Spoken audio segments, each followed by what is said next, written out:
Assalamualaikum warahmatullahi wabarakatuh.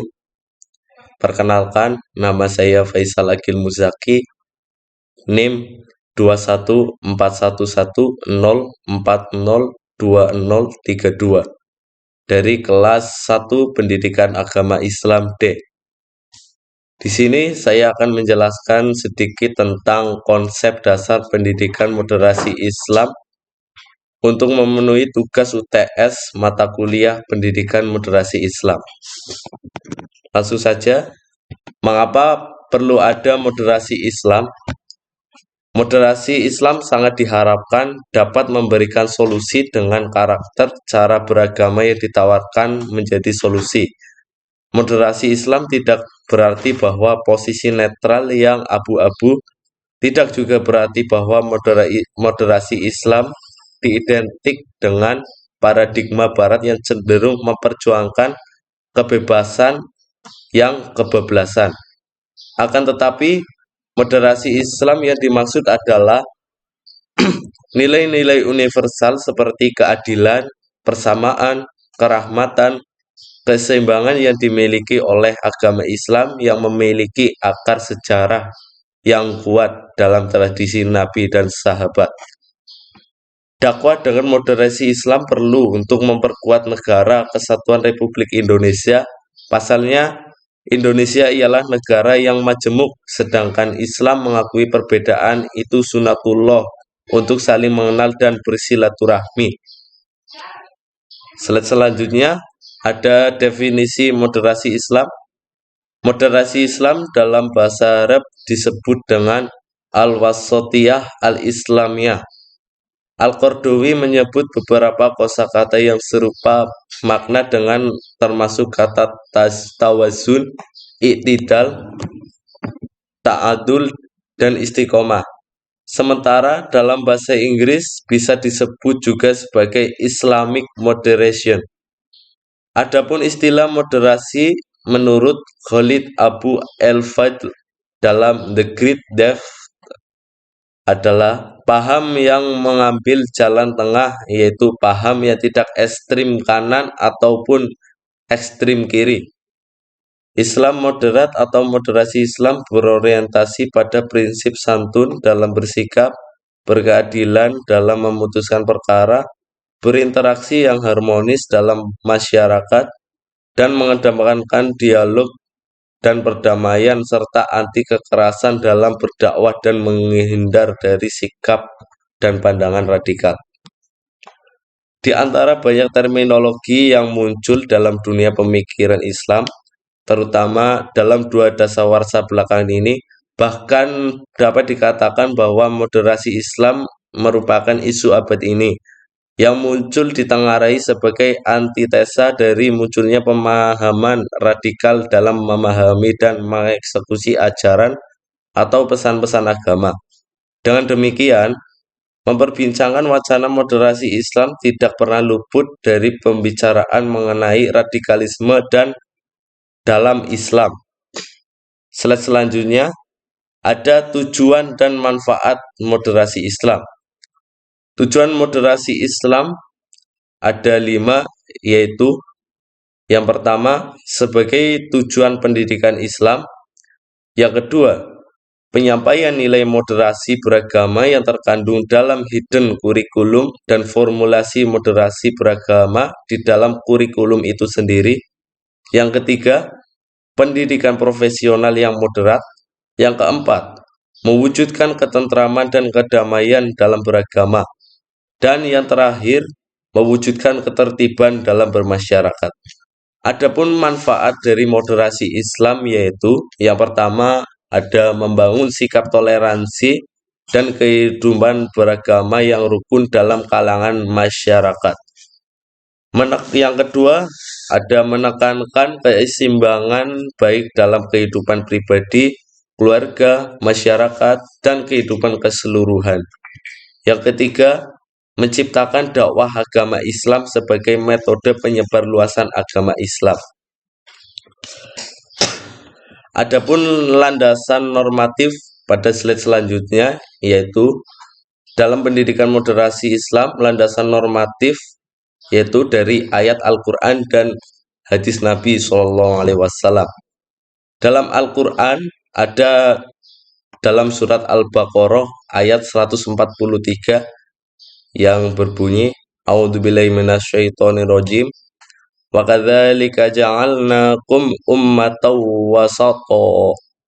Dan demikian pula kami telah menjadikan kamu umat Islam sebagai umat pertengahan. Ayat selanjutnya ada, tapi saya tidak memasukkan. Dan yang kedua ada ayat Al-Quran pada surat Ali Imran ayat 110 yang berbunyi A'udzubillahi minasyaitonirrajim kuntum khaira ummatin ukhrijat linnasi ta'muruna bil ma'rufi wa tanhauna 'anil munkari wa tu'minuna billah,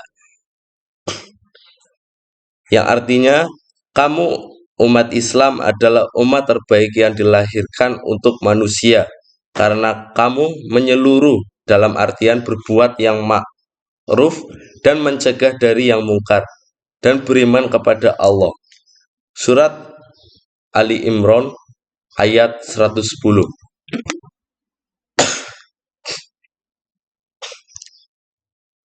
Yang selanjutnya ada landasan historis.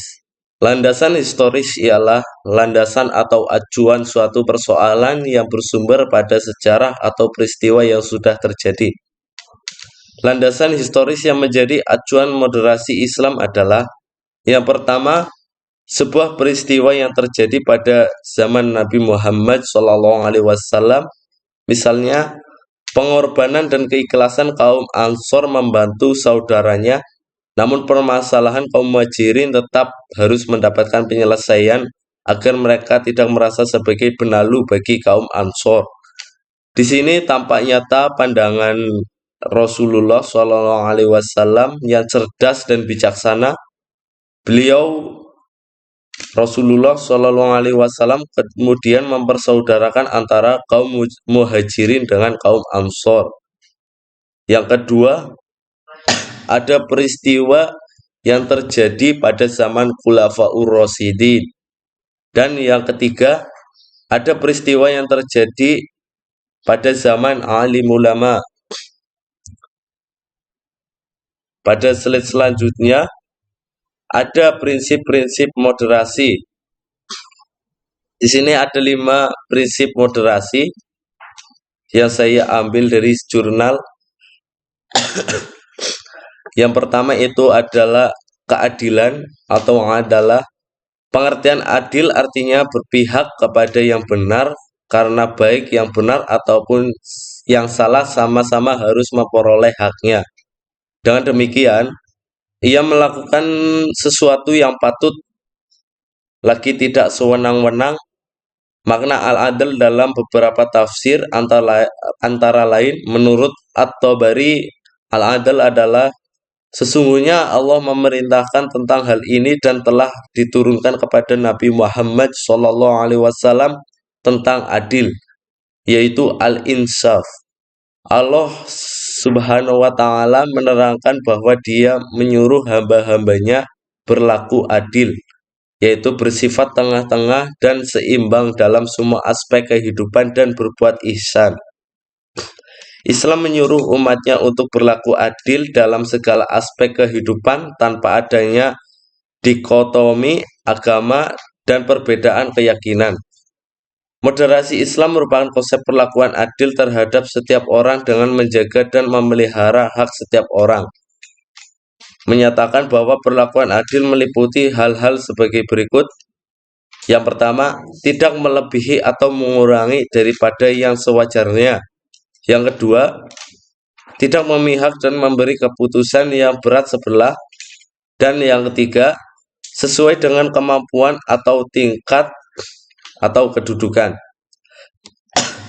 Poin kedua, ada tasamuh, yaitu sikap lapang dada atau terbuka, atau bahasa Inggrisnya bisa disebut welcome, dalam menghadapi perbedaan yang bersumber dari kepribadian yang mulia. Sikap toleransi dalam Islam ditegaskan dalam Al-Quran terkait dengan sikap interaksi sosial yang saling terbuka dan untuk saling mengenal. Perbedaan suku, agama, keyakinan, dan latar belakang seseorang bukan untuk saling menghina, tapi untuk saling mengenal. Moderasi Islam memberikan pemahaman tentang makna toleransi atau tasamuh dalam mensikapi persoalan kehidupan yang berbeda. Pluralitas manusia adalah kenyataan yang dikehendaki Tuhan. Hal ini merujuk pada pernyataan Al-Quran bahwa manusia diciptakan berbangsa-bangsa dan bersuku-suku supaya saling mengenal dan saling menghormati. Dalam konteks moderasi Islam, perilaku toleran merupakan satu prasyarat yang utama bagi setiap individu yang menginginkan satu bentuk kehidupan bersama yang aman dan saling menghormati. Poin ketiga, ada keseimbangan atau tawazun. Di antara ajaran Islam adalah at-tawazun, yakni menetapkan keseimbangan dalam mempertimbangkan eksistensi kehormatan yang terdiri dari jasmani atau jasad, al-aqli atau akal, dan ar-ruh atau roh. Prinsip moderasi Islam diwujudkan dalam bentuk keseimbangan positif semua segi baik dari segi keyakinan maupun segi praktik, baik materi atau maknawi, keseimbangan duniawi atau ukhrawi, dan sebagainya. Islam menyeimbangkan peranan wahyu ilahi dengan akal manusia dan memberikan ruang sendiri-sendiri bagi wahyu dan akal. Dalam kehidupan pribadi, Islam mendorong terciptanya keseimbangan antara ruh dan akal, antara akal dengan hati, antara hak dan kewajiban, dan lain sebagainya. Poin keempat, ada keberagaman atau tanawu. Keberagaman merupakan suatu yang tidak mungkin dihindari karena sudah menjadi sunatullah. Di masyarakat manapun akan didapati keanekaragaman dalam berbagai hal, baik suku, agama, bahasa, dan keyakinan. Perbedaan suku, ras, dan agama merupakan keniscayaan terhadap ciptaannya. Mengingkari perbedaan tersebut sama dengan mengingkari kodrat. Perbedaan pada prinsipnya tidak satupun agama yang pada prinsipnya, tidak ada satupun agama dan kepercayaan yang dianut oleh umat manusia yang mengajarkan tentang kekerasan, kebencian terhadap manusia dan makhluk hidup. Yang ada adalah pemahaman yang salah terhadap ajaran agama yang dianutnya. Dan poin yang terakhir atau poin yang kelima, ada keteladanan atau uswah. Muslim itu harus menjadi teladan bagi kaum yang lainnya karena pada dasarnya seorang muslim melekat pada seseorang menjadi muslim jika melekat dalam dirinya sebagai juru dakwah yang mengajak kepada kebaikan, sebagai penyeru kebaikan agar berhasil dalam seruannya dan diikuti oleh banyak orang, harus didasarkan pada keteladanan. Adanya sifat uswah sebagaimana Nabi Muhammad SAW mengajak kaum jahiliyah menuju ilahiyah dengan sikap keteladanannya, yaitu akhlakul karimah. Dalam hal ini, peserta didik harus diajarkan dan ditanamkan sifat keteladanan dalam berbagai aspek kehidupan, sehingga dalam dirinya akan menginternalisasi sifat-sifat mulia yang akan menjadi teladan bagi kaum yang lain. Keteladanan tersebut dapat berupa sikap muslim yang menghormati tetangganya sekalipun berbeda keyakinan atau berbeda agama.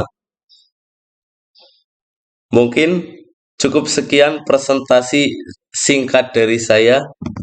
Kurang lebihnya saya mohon maaf. Billahi taufik wal hidayah. Wassalamualaikum warahmatullahi wabarakatuh.